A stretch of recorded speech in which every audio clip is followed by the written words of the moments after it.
Faktor penyebab perubahan sosial di Minangkabau.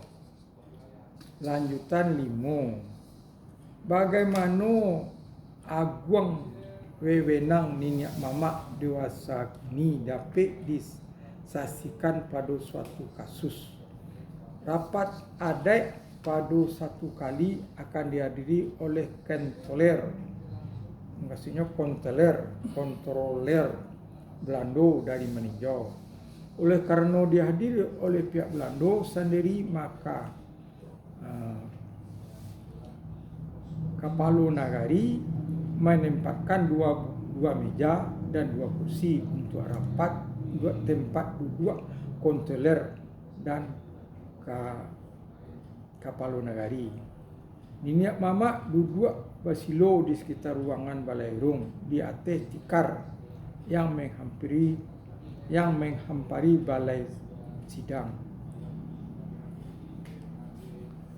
Kapalo Nagari membuka rapat. Cepat seorang Niniak Mamak menukas dan bertanya, apakah rapat dewasa iko rapat adat? Jika rapat adat, maka Niniak Mamak itu sepanjang adat adalah duduk sama rendah, tagak sama tinggi, dan yang bukan Niniak Mamak adalah anak buah yang tidak berhak bicara dalam rapat.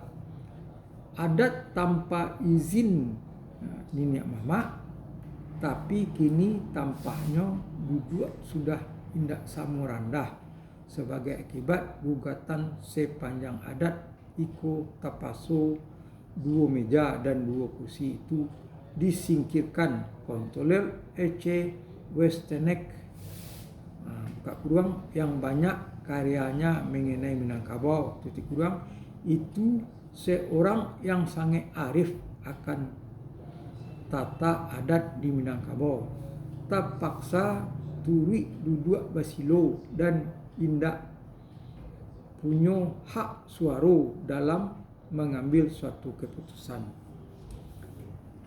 Kontroler hadir dewasa itu membawa usulan supaya uang nagari buka kurang penerimaan dari biaya pasar dan lain-lainnya tutup kurang itu supaya disimpan di meninjau dan bila diperlukan bisa diambil.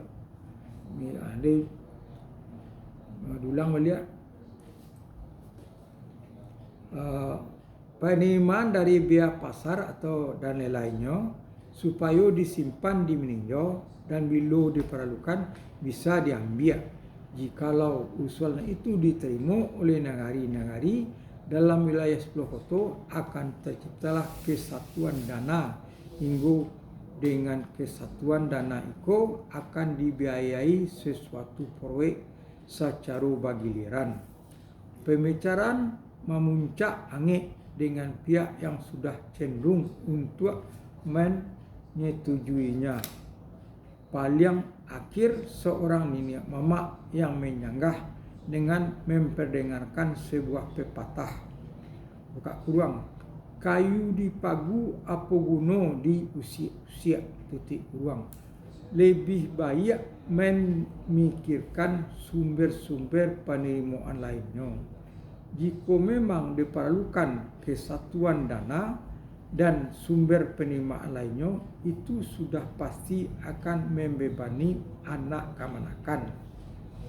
Akibatnya akan buruk sekali. Menangakan pepatah itu, lantas seluruh Niniak Mamak sependapat menolak usulan konseler itu. Konseler LC Westenek mau tak mau terpaksa menerima keputusan rapat adat itu. Kayu dipagu tak boleh diusi. Usi itu berasal dari sikap hidup dalam rumah gadang. Pada bagian atas setiap dapur terdapat pelataran untuk menyimpan kayu api yang sifatnya cadangan untuk keperluan sehari-hari. Diperlukan persediaan kayu api di bawah rumah gadang. Oke, Pak Yus.